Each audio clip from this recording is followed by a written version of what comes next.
We're going to be working on an electric lawnmower.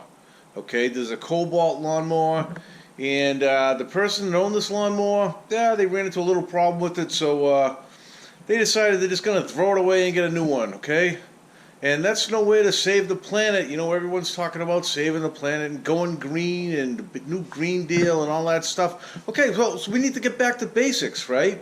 I've got this lawnmower right here, and you know, there's a little problem with it. We're gonna get into it, and we're gonna diagnose it, and we're gonna, you know, find the parts. We're gonna repair it. Basically, I couldn't find any information on this lawnmower online. You know, parts available, anything like that. Well, the parts are out there. You just have to do a little bit of digging around. The parts are there. I'm gonna show you how to find the parts for this lawnmower to repair it.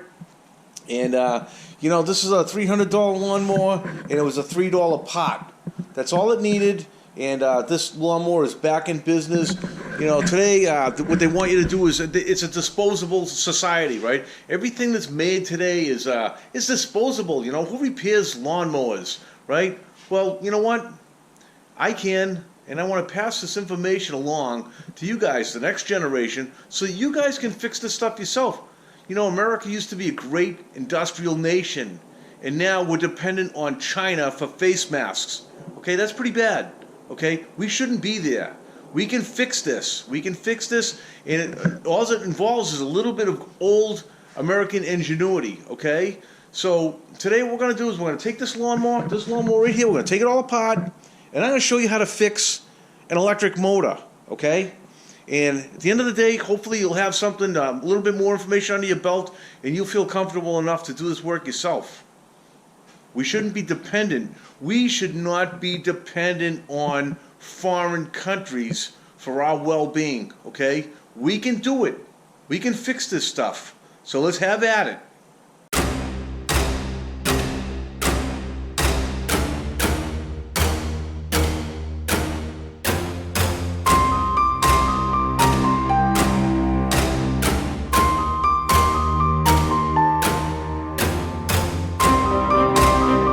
Today's video, we're going to be covering the Kobalt 2040X battery-powered 40-volt electric lawnmower.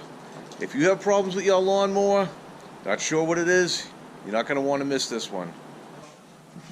I noticed it's pretty well used, and I already checked one of the batteries that came up to 40 volts. The second battery was a little bit low. I've got it on the charger right now, so I'm not exactly sure where that one stands. I'll let you guys know when I get to that. But what I'm going to do is I'm going to take this mower apart, and we're going to walk through it together. What I found right off the bat, when I turned this mower over, I found that one of the motors wasn't spinning that freely. So let's dive into it a little bit here.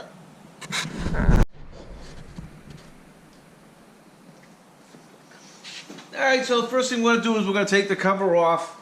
Like I said, I've already had this apart. Not so much apart, but I just took the cover off to take a look at the underside of it here. And there's 8 Torx screws. These screws thread into plastic, so obviously you got to be careful when you're putting them back in. So what I've noticed in here, and again, I've already had it off. There's 3 plugs here. You've got this 4-pin plug that goes down into the, there's a motor controller down here, and you've got 2 plugs that go directly to the motors.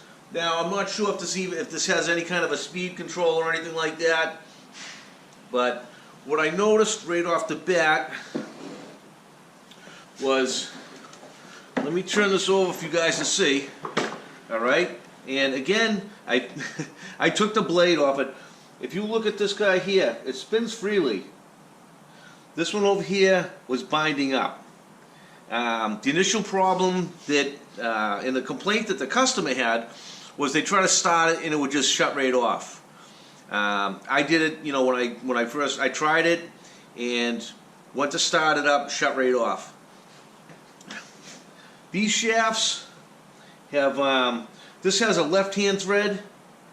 This motor here, this is a right-hand thread. So just bear that in mind if you're changing the blades or you're going to take the blades off to sharpen them. Two different threads here. One thing you're going to notice, and this is typical of an electric motor. Now I know I read the instructions on this, and what they say is to clean the underside after you use it. Every time you use it, they want you to clean the underside. And as you can see, this one here really hasn't been cleaned that well. I'm going to give you a little shot of that. I think you can see it there, but there's a lot of grass buildup. Right? They recommend that you clean this every single time that you use it. When you're done using it, to clean it. And I'm like, who the hell is going to do that? Nobody's going to do that. Right? You can see that there's vents under here. These vents are made to cool the motor. This one here is a little bit clogged up. Okay? So, that's probably why they recommend that you clean this every single time. The vents are here to, there's a fan, there should be an axial fan on this electric motor, and that's how it cools itself. So if you allow the grass to build up under here, it's going to block the vent, and it's going to start to overheat the motor, and then, problems go on from there. This one here, what I believe, there's a ball bearing in here, and the bearing is seized. That's my best guess with this one here, right off the bat. Motor's pretty simple. You've got a stator, and you've got a rotor, and they spin around on the rotor spins around on a couple of ball bearings. I'm gonna try to let me zoom in with get in close as I can with the camera. I'm filming this with a GoPro, and it might look like it's pretty far away, but I'm actually only 3 feet away with the camera. So you can see this motor here, it's kind of locked up. This one over here, it doesn't have a slot on it, but I actually spun this. This one still has the blade on it. It spins pretty freely. Typical, couple of ball bearings on an armature. This guy is a brush motor. This is a brush type motor. There's a brush. Yeah, let me grab the camera. You've got a brush under here and a brush under here. So if you're going to remove the motor, you would just slide these clips off. And there's a couple of bolts. It looks like 3 bolts down the bottom. This motor will pull right off. That's what I'm going to do to take it apart. There's a commutator on the, now I called it a rotor, but this is actually an armature. It's an armature in a magnetic field type motor. So I'm learning as we go along here too. I can see brushes. I can see this copper part here that has segments on it. That's your commutator. You can see the windings on the armature itself. And it looks like it's a magnetic field around that motor. So what I'm going to do is I'm going to take this motor off, and we're going to take a look at it. Again, pretty simple to, so far pretty simple to work on, but everything is plastic. So just keep that in mind. If you look, I can look right through this motor to the concrete slab. Okay, so that's telling you that anything underneath here, you certainly wouldn't want to wash this out with water. You wouldn't want to put a garden hose under there and wash out with water. That's something that we always did. We always did that with our gas-powered lawnmowers. You wouldn't want to do it with this one here because the water will come right through this motor and get the electrics wet under here, and who knows what could happen with that. So let's take this motor off, and we're going to dive into it a little bit deeper. Okay? All right, so what I'm going to do here is, I've got 2 wires going to this motor, red and a black.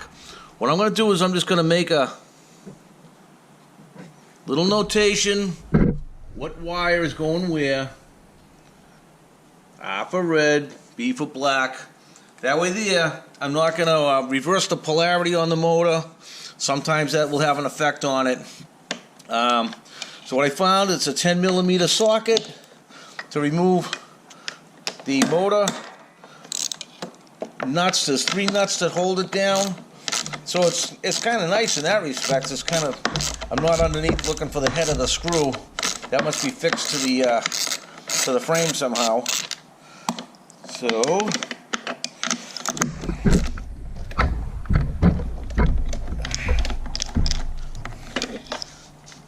1, 2, 3, 10 millimeter.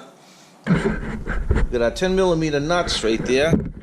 Now what I'm going to do is I'm going to pop off these little terminals. There goes black. There goes red. If these if the terminals fight you a little bit, what you might want to do is put a little WD-40 on it, or just a little bit of penetrating oil, and they should slide right off. So I've got a tie wrap on here that's holding these power wires down to the frame of the motor. What I'm going to do is I'm going to cut that tie wrap. And let's get in here. Try not to drop it down into the motor. Okay, so there's our wire into the motor, and lo and behold, right, it's not moving. All right, let's see what's holding this down. I'm just going to try prying it just a little bit. I don't see any effect there. Okay, let's turn it over.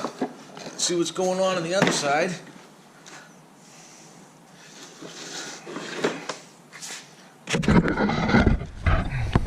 Really don't see anything holding that, but I take that back. It looks to me like I have to take these 3 screws out, because it appears those 3 nuts, it looks like it's just holding down a flange. And this flange, there must be something on the motor right here that's that the flange engages into, and so it looks to me like these 3 screws have to come out from underneath, and the motor with the flange, or the motor should come out from there. The flange might even be part of the motor. Let's take a look. I'm going to turn this a little bit. I'm not sure if you can actually see what's going on here. What I'm going to do is I'm going to remove these 3 bolts that are holding on the motor from underneath. I've got an 8 millimeter socket on my ratchet here.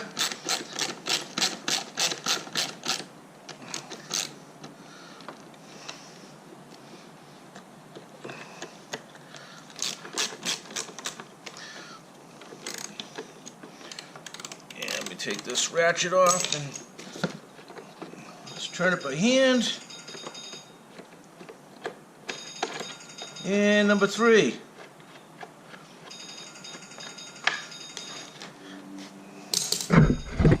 And see, here's our motor. I've got a phone call. You can hear that ringing in the background. They're gonna have to wait because my viewing audience is so much more important. So, again, you know, I try to spin this. This thing should spin freely by hand. It's just a couple of ball bearings on the shaft, and it's locked up. So we're going to dive into this a little bit deeper. All right, guys. One of the first things I'm going to do here is, because there's brushes in here, I want to remove the brushes. So what I like to do is take a good close look at what's going on. And what I saw was these caps slide off of the brushes. So what I'm going to do is I'm going to take a screwdriver here and just pop off these caps.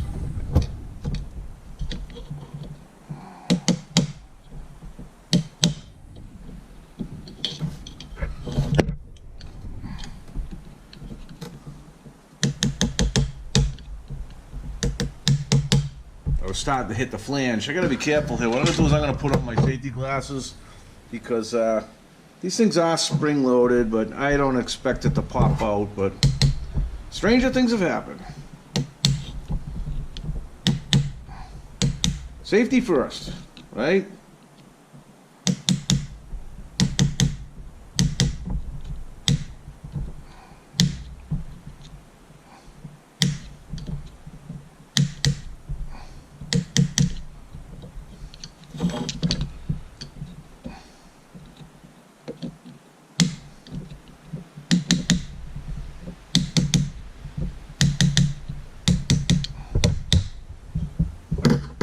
If you're doing this and yours appears to be stuck at all, what you might want to do is, again, you can put a little WD-40 on it. So here's a brush. We got a brush coming out here, and you can see that the brush is worn. It's got a wear on the carbon. And what you want to do is just clean off the edges around here. You know, just get a rag.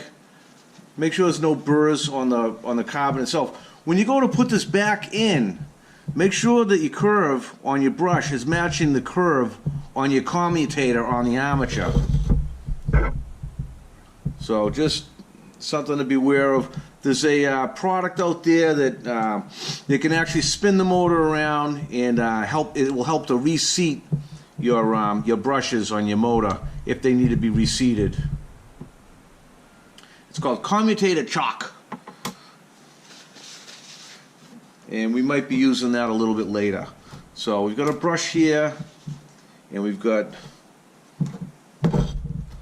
the holder, part of the brush holder.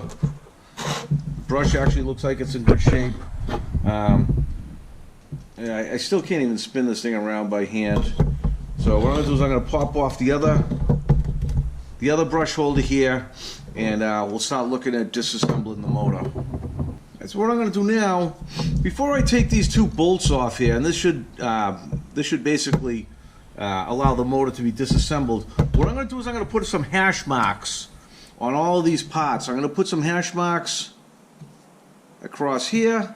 I'm going to put hash marks across here, and I don't think I need anything down in this area here. So what you want to do is you want to make sure that you've got hash marks so when you assemble a motor, it goes back the same way that it was before you disassembled it.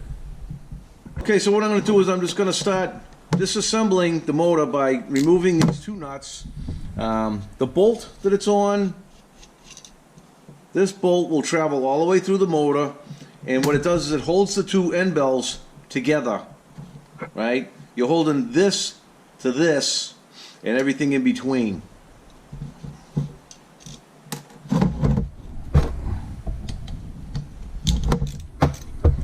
$8mm socket.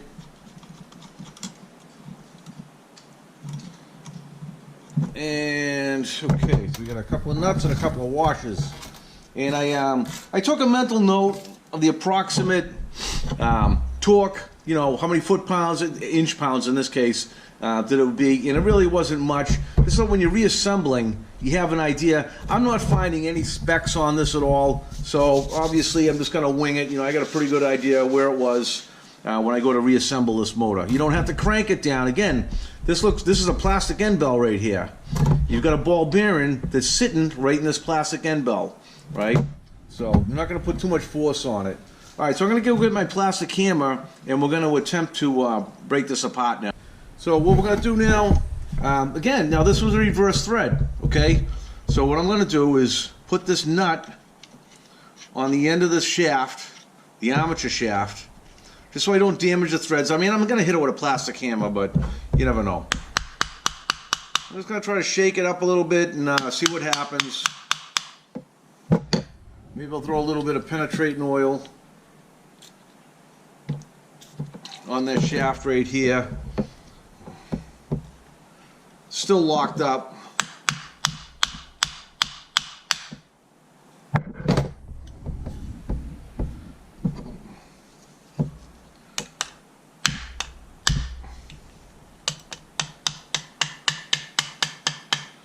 Okay.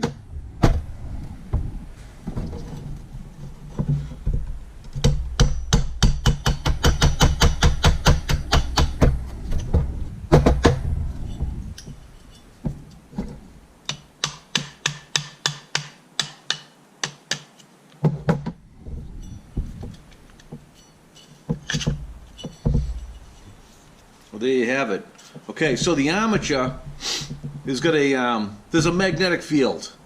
The field is actually two magnets. I'm sure it's opposite poles, and here I am banging on it, hoping for it to release. And lo and behold, it's basically the magnets. The magnets in here are holding the iron core on the armature in place. So if you're sitting there, you know, tapping on trying to get it to release, there you go. There's a magnet in here, and that's actually holding the armature in place. So you're just going to have to pull it apart at that point. So what I'm going to do now is I'm just going to take note of the parts, make sure that I've got everything marked the way that I should, and I believe I do, and we'll go from there.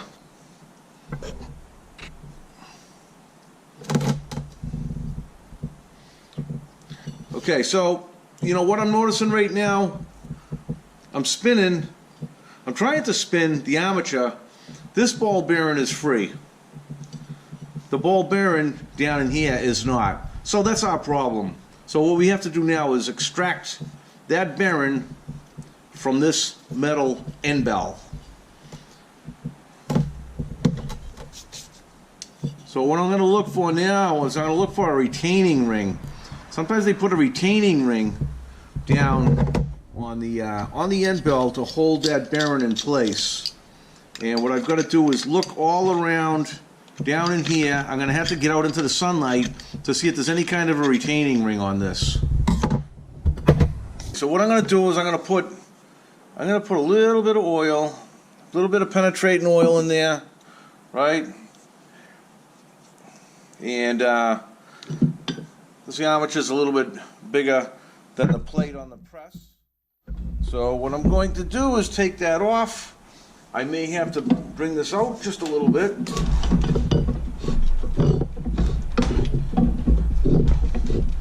Boy, you got to be careful with that. You don't want this guy falling over. Most of the weight is in the back of the armor press. This guy will fit right in there. It's fitting in there okay.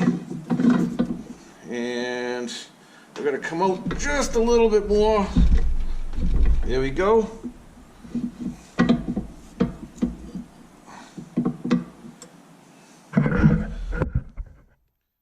See, I've got the ram coming down.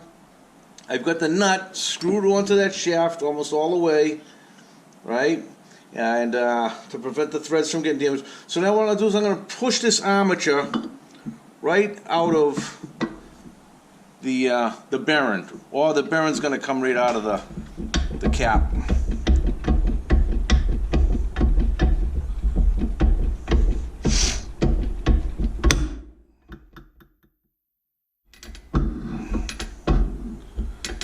Okay, still doesn't want to release there.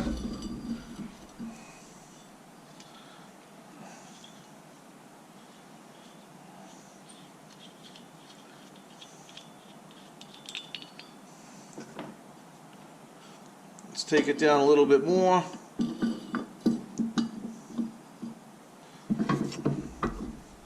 Now I'm holding the armature from underneath.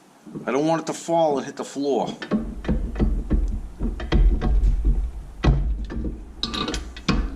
Okay, so we just pressed the shaft out of the bearing.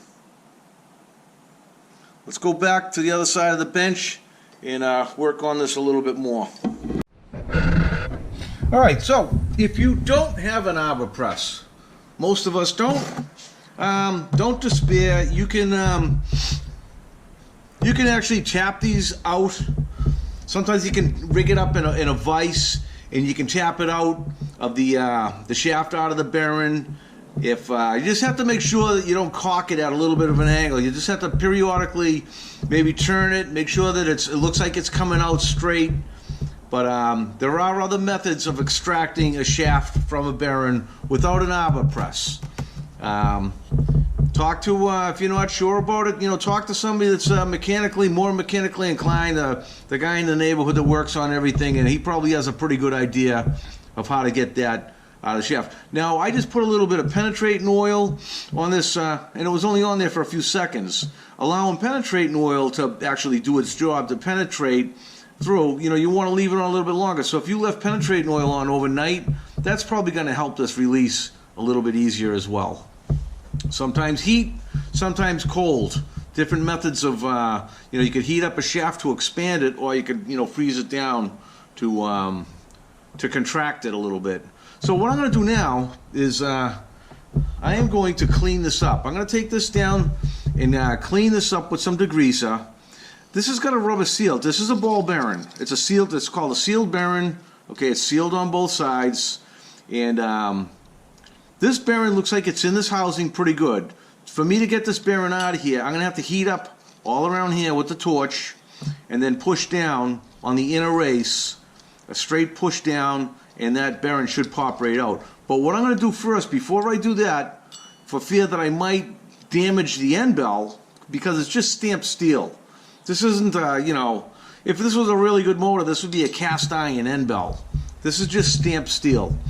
What I'm going to do is clean this all up really good. Then I'm going to pry off this seal and clean the bearing really good in here, and see, just kind of estimate the damage. I don't see a lot of slop between the inner race and the outer race. I don't see any slop at all. This may have just dried up and just stopped, and the bearing could still be in good shape. It might be salvageable. So we're going to clean this up, bring it back up here to the bench. Then I'm going to take this seal off and look at the inside of it here. I'm going to grease it up, try to start working it in, and we'll go from there. Alright guys, I just want to show you one thing that we didn't see on the disassembly, and it was only because it was stuck to the magnet inside. This guy here was just stuck to the magnet. This is a spring washer. It's a spring washer, and this was actually behind this bearing in the plastic end bell, and it helps to just put a little bit of load on that bearing. Alright, so I'm going over here to the wire wheel.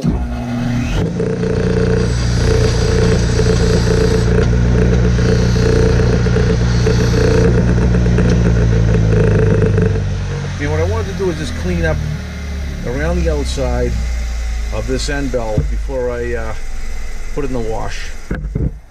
I found the exact problem. I cleaned up both sides of this end bell.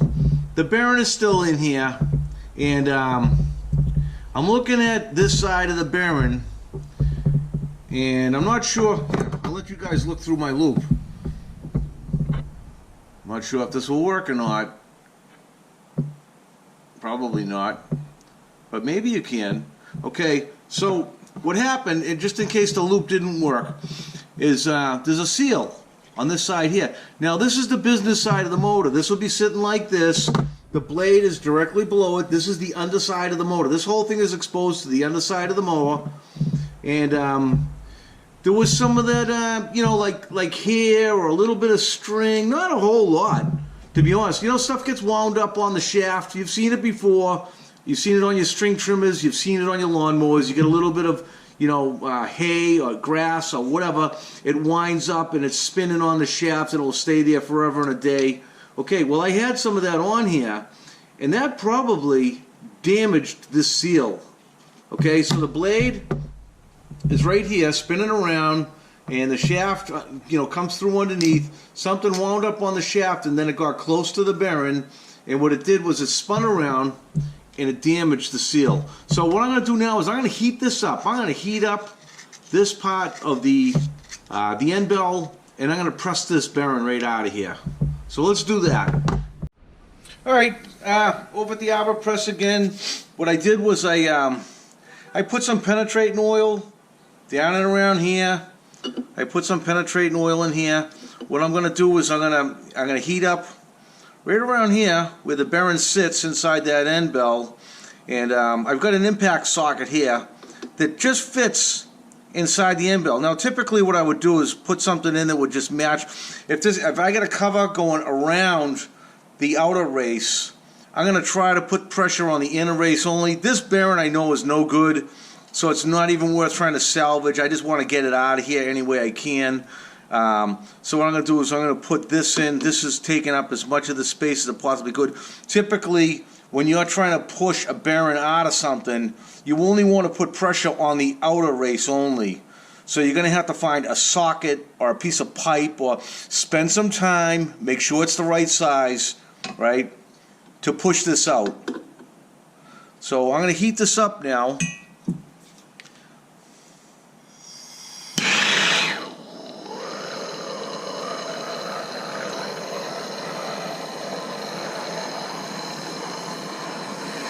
And again, this is only stamped steel, so it's not going to take much heat at all.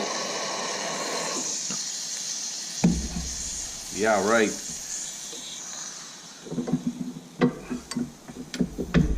And I can feel the bearing releasing already. So what I'm going to do is I'm just going to grab something to catch it, because I know there's shit all over it. Bada bing. There we go. There's our bearing, and it's probably super hot, so let me get it out of my plastic dustpan before I melt that. Right? Alright, so I'm going to allow this to cool down on its own, and bring this back over to the workbench. You guys may or may not have noticed that when I was applying heat to the end bell here, I made sure that I wasn't heating up my socket. Okay, sockets, you know, this is all heat treated. It's this hardened steel. It's tempered, and you don't want to. You could actually ruin the temper on a. These are impact sockets. Okay, designed for heavy use. You don't want to ruin your socket or tool by putting too much heat on it. You don't want to put too much heat on a tool, because you could take away the hardening or the temper on that tool. So I'm looking at this guy here. It doesn't look like there's any problem on the bore here. What I'm going to do again is I'm going to clean this up, and let's take a look at our bearing here. This is our ball bearing, and you know, this was the side facing the inside of the motor. You can see that the seal is in pretty good shape. This guy here, you can see that the seal is worn. So I'm going to pop this off. Just a rubber seal, right? And you can see this is your retainer. This is a retainer with the balls in it. 1, 2, 3, 4, 5, 6, 7, 8. 8 ball bearings, 8 retainers. And that's basically how they put these things together. The balls will just spin around there within the retainer. And that's basically how a ball bearing works. These are, you know, like I said, it's got a seal on it, and you can pop the seals on your ball bearings. You can clean them out, and you can re-grease them. Obviously, you got to make sure you don't get any grit in there when you're doing it, right? But you know, you can rebuild a ball bearing and have it work just fine. I've done it many times. So what I'm going to do is I have some ball bearings in stock. And what I'm going to do is I'm just going to check to see if I can find, you know, this particular size. I can mic it out, right? Inside diameter, outside diameter, and go from there. But basically, I don't, you know, I just got a bunch of loose ball bearings in a drawer. So I'm just going to match it up by eye, and then, you know, see if it fits on either side. Then I could actually mic it out from there. Ball bearings have part numbers on them, right? You can, I don't know if you can see those numbers in there or not. But if you, maybe you can see it there, right? Usually there's a number, a part number on the seal, and you can take it to a local vendor, and they'll match up. And you can buy bearings just by these part numbers. So whatever part number you see on the seal, you should be able to look it up, Google it, and or just go to you know, somebody that supplies ball bearings. It's probably, I don't think Kobalt sells parts. I think all of this stuff, to be honest, I didn't see anything on Kobalt. I Googled it, and I couldn't find any. You know, I'm looking for real specific stuff, not just a blade. You know, obviously they're going to sell blades, right? But you know, this stuff isn't. You know, not everything is throwaway. You should be able to fix this stuff and put it back into good use, right? And people think, everybody's thinking about thinking green, this, that, the other thing. You get a battery lawnmower, they don't even give you a parts list on it. So a bearing goes, and what do people do? They throw the whole damn thing away, okay? All over a ball bearing. And I'm going to prove that to you. I'm going to prove that to you today, okay? So what I'm going to do is I'm going to match up a bearing. I'm hoping that I have one that's very similar in size. If not, I'll buy one. And you know what this bearing will cost me? About $4. And that's at today's prices. okay, with inflation and everything like that that's going on, I'm going to buy this bearing for next to nothing. And I'm going to fix this lawnmower. The one that just got thrown away, it's, you know, probably a $300 lawnmower now, and over a $3 pot. Alright guys, so I'm down here in my file cabinet. And yeah, these are nice ball bearing slides in the file cabinet. Okay, this was an old index file cabinet. I keep a lot of stuff in here. And as you can see, I've got ball bearings. So what I'm going to do is I'm going to spend a few minutes here and try to find a ball bearing that matches up with the one that I have on my bench. And a note to my son, right?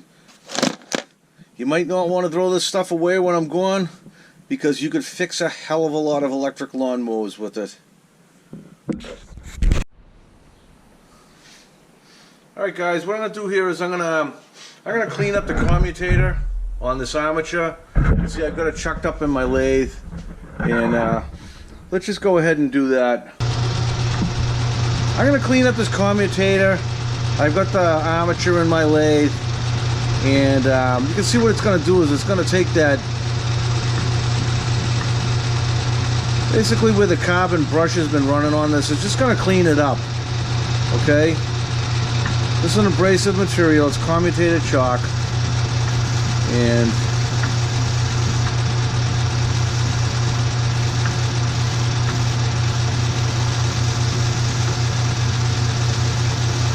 just want to clean up that commutator a bit.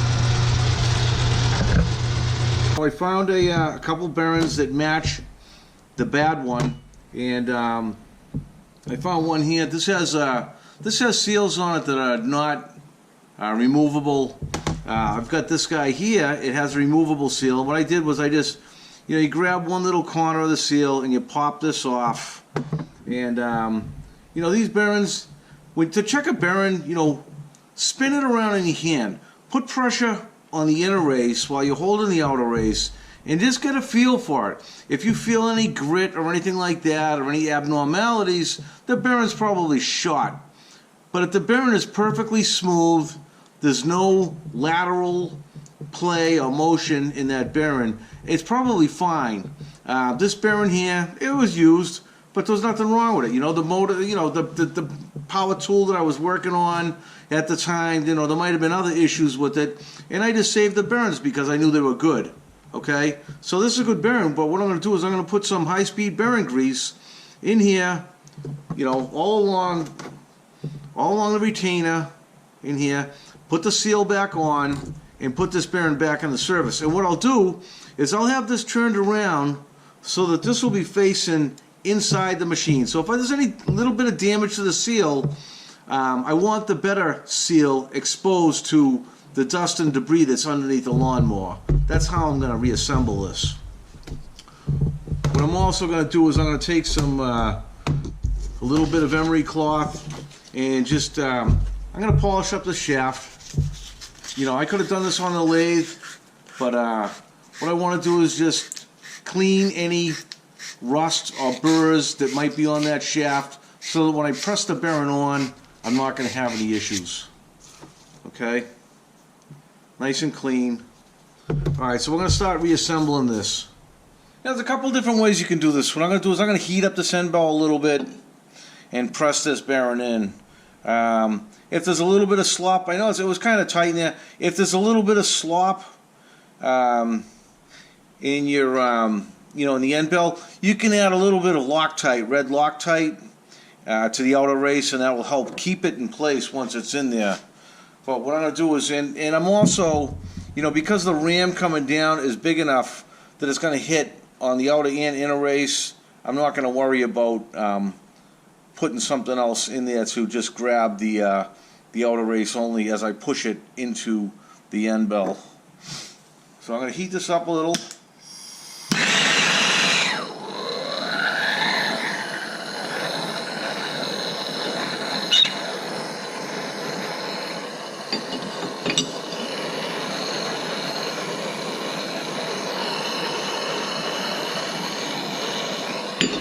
Good enough.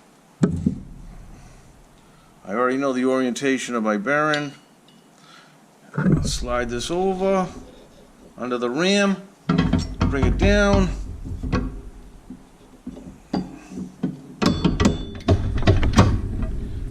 And we're in. Okay, now we're not in all the way. So at this point here, what I'm going to do is I'm going to get a socket that'll fit and go right down in.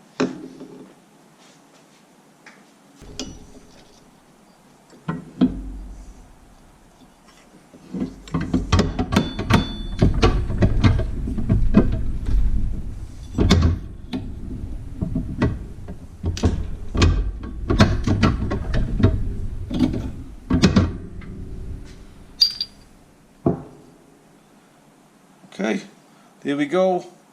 No slop in there. And what I did was I just matched the socket up to the outer diameter of my other bearing. And that's how I sized that up really quick like that. Okay, now when the bearing came off of the armature shaft, it was pretty tight. So what I did was I put a little bit of oil on the shaft. And now I'm going to press the armature down onto the bearing. Okay, bottomed out. There we go. It's spinning now. Alright guys, so I'm going to begin, guys and gals, I'm going to begin the reassembly of this motor.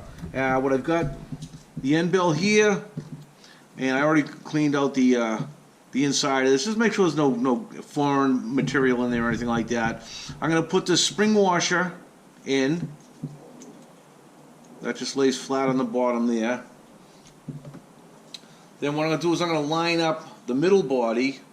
Now I'm looking for my hash marks here. And I can see my hash marks are lined up there.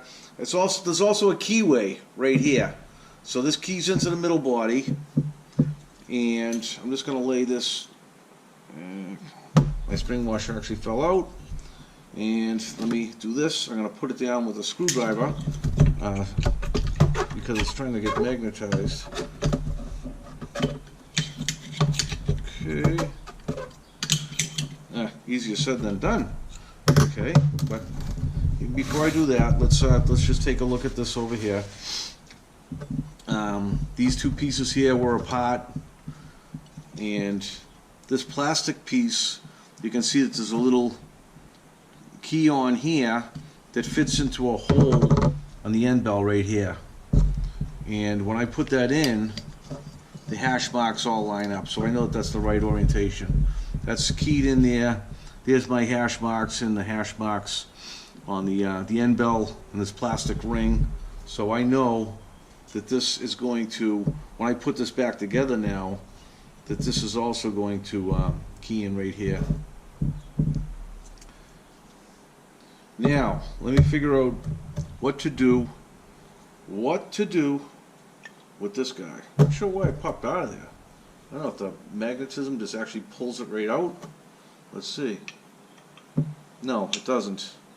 Okay, so let me put that in and find my hash marks on here.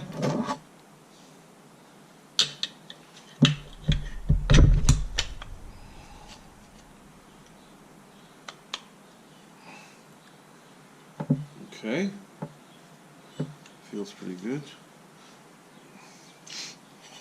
So that's all together, and let's find these long bolts. And I think I'm just going to wire brush the heads of these a little bit, and we'll reassemble that. We're back, and like I said, square head will drop right down in. Let's see. There we go. Something like that. Coming through down the other end bell, the flat washer. There's the nut.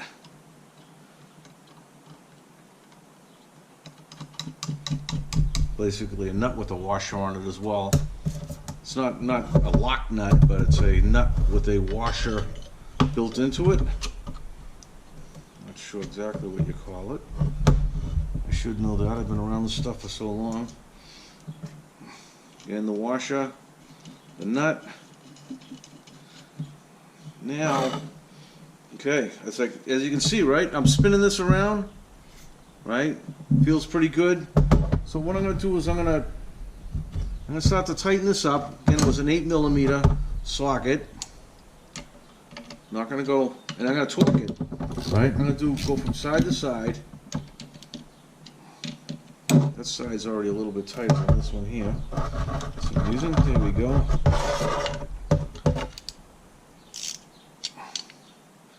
Just go back and forth. You know, as if you're, anytime you're torquing something down, you got to go in a sequence. Right? So, just a little bit on each side. Click. Click. That's it, right? I felt it in my wrist. Okay? That's spinning pretty freely.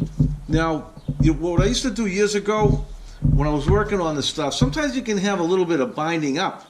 The bearings can bind up a little bit. So what I would do is I would put, something on the shaft here again to protect it. You just give it a couple of whacks. You call it shocking it. You're shocking the bearings and basically freeing it up. So if you put something like this together and it feels like it's binding up, give it a little bit of a shock with a plastic hammer. Sometimes you're going to tap the end bells, right? And it will help to seat those bearings. Okay? Alright, I'm liking that.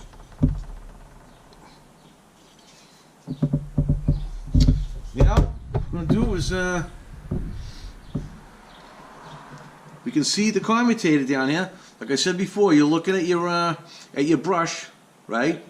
You want to make sure that you're following the curve, especially if this is a square. Now this looks like it's almost a rectangle, so it's only going to go in one direction. Sometimes it's square, and you could actually put it in 180 degrees off of what it's already ground down to. When these brushes are new, it doesn't have that arc to it. It'll be perfectly square, and then what it will do is it will burn into the commutator. So we're just going to make sure that we've got the right end going in. Put that right in there, and this kind of drops down there, and then we've got this guy that comes in from the top. Right? Take that back. It comes in from the bottom. We'll make sure that the spring is fully covered by the contact here. It's not trying to sneak out or anything. And you can see there's a groove cut in the side, so it comes in from this direction, this cover. Okay.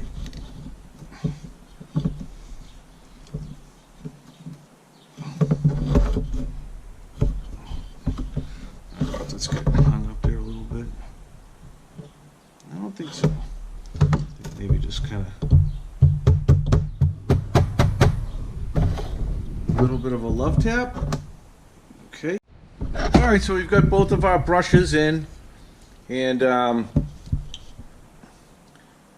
looking at, I can see a plus and a minus on the end bell. I marked it R and B, for red and black, which lines up. The little covers went over to hold the brush in and the brush retainer. And so what we're going to do now is we're going to put the motor back. Let's put it back into the mower. And, again, keep reassembling. Here we are. I've got the motor back in and spinning freely. I've got it torqued down to inch pounds, and should be good to go. So what I'm going to do now, before I, put everything back together, I'm going to take the blade off of this side here, and I want to just take a look down by the bearing. There's a flange. It's a typical blade. This is a dual blade setup. They're probably like a 9-10 inch blade. Looks like an 18-inch mower, right? What I'm going to do is I'm going to take that blade off. Again, this is a regular thread. This is a left-hand thread. This is a right-hand thread on the armature. And they do that because they're spinning in opposite directions. Okay? This is probably, I'm looking at the chute right here, was the discharge chute. This was probably spinning this way here to discharge, and this is going the opposite direction. So opposite threads on the armatures, right? If you have to pull both motors, make sure you mark them right and left, or however you want to mark it. I'm going to make sure that there's no debris underneath the flange that caused this bearing to fail. And if this one here looks okay, what I'm going to do is I'm going to sharpen the blades, and we're going to give it a try. Alright, so I tried to take the blade off just by, with the ratchet, and it wasn't budging. And this is all plastic, right? I've got a piece of wood wedged in here, and so I don't know who the hell put this blade on, if it was Chief Jay Strongbow or... so what I'm going to do is I'm going to take it off with an impact gun. I think I'm less likely to do damage. I just started up my compressor. We'll give this a few seconds to get pressure. There we go. All right. It doesn't take much, and you're less likely to do any damage to the machine. Now, when I put this back on, I'm going to torque this down. I'm not going to jam this thing down to, 80 foot-pounds. I don't know what the specs are on it. I mean, I can see it's a plastic blade holder, so I'm just going to do it by feel, and we're going to go from there. All right, so what I'm going to do now is I'm going to sharpen these two blades after I inspect. I'm going to pull it off right now, right? I'll take a look in there, and it looks pretty good, okay? Okay, you know how stuff gets wound up on the other side of the... There's actually nothing in there right now, okay? This one here, there was some either hair or hay or whatever it was wound up, and it damaged the seal. This seal here looks pretty good, and this motor's actually spinning pretty easy. They feel exactly the same, to be honest. Same amount of resistance. And you're gonna have, this isn't gonna spin like a regular motor, right? You remember what we had inside there? We've got a magnet. We got magnets. Okay, so we've got an armature with magnets. So those magnets are actually holding. It's causing some resistance. It's the magnetic field. It's not drag on the bearings. If this were a wound field where you would apply electricity to build up the magnetism, you wouldn't feel that resistance that you feel there with that. So I've got one blade sharpened back on, and I'm going to sharpen this one here. As you can see, from the blade, look at the blade right there, right? Looks like they hit everything but the lottery with this blade. Okay, so I'm going to spend a little bit of time sharpening this up. And when you put this back together, again, you got this washer with a shoulder on it. That's going to go on first. Okay, that's going to go on in there. That butts up against the inner race. This guy here is going to go on. This guy here next. Right? You can see the washer here, or the flange fits inside here. This has a round and a semicircular embossment on it, so that the blade will only go on in one direction. And I think what that does is just to keep them both balanced, or maybe from actually, to be honest, they shouldn't be in each other's path at all. But it is directional. The blade will only go on in one direction. And then you've got this other plastic piece that goes over the blade. This flat washer. This flat washer would ultimately, you can see on the inside there's a couple of flats on it, on the inside diameter. That fits onto the flats of the armature, right? That locks on the armature. So let's, I got it somewhat cleaned up here, and let's get this other blade sharpened up. I'm going to install it, and we'll test it out.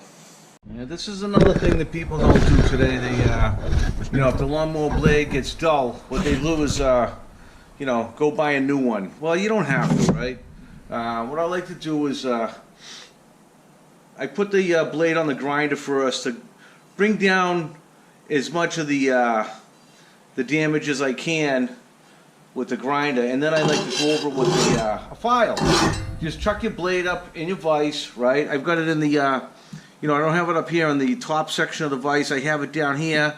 Your vise serves a couple different purposes. You can clamp flat stock. You can also clamp pipes in the lower portion of your vise, down in here. So I got it set up to clamp, you know, I'm clamping some flat stock. It holds it exactly where I want. It won't start walking in the vise. So what I'm going to do is I'm going to, you know, I could actually bring it a little bit closer to the center right there. Keep it from bouncing around. And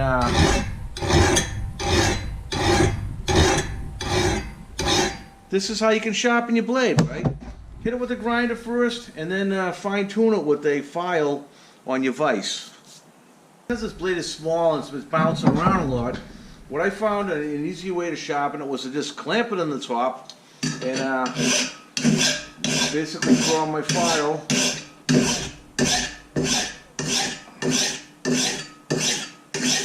And it's a much, much better edge. I'm going to be putting the cover on the top here, and again, you know, just bear this in mind when you're looking at these plugs. You can see you got black, blue, and red, and you've got white, red, and black, and they're gonna match up. White, red, and black here, white, red, and black over here. Then you get your 4-pin connector. Just look at the orientation when you're putting it together. You're sliding together. You should hear it click, and it'll be good to go. So I'm gonna put this cover back on after I connect the wires, and we'll give it a go.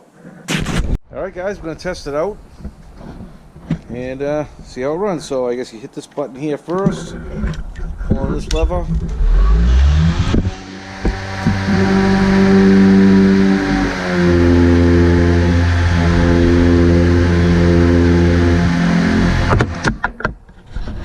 And there you go. Does anybody want to buy a used lawnmower? Alright, I hope you enjoyed today's video. I find myself more and more watching people doing their own thing, watching people doing homesteading and, you know, working on their cars and, you know, doing their hobbies. Real life people doing real life things.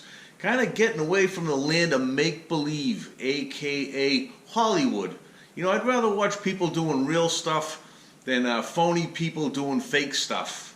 So I hope you enjoyed today's video, and I'll see you on the next one.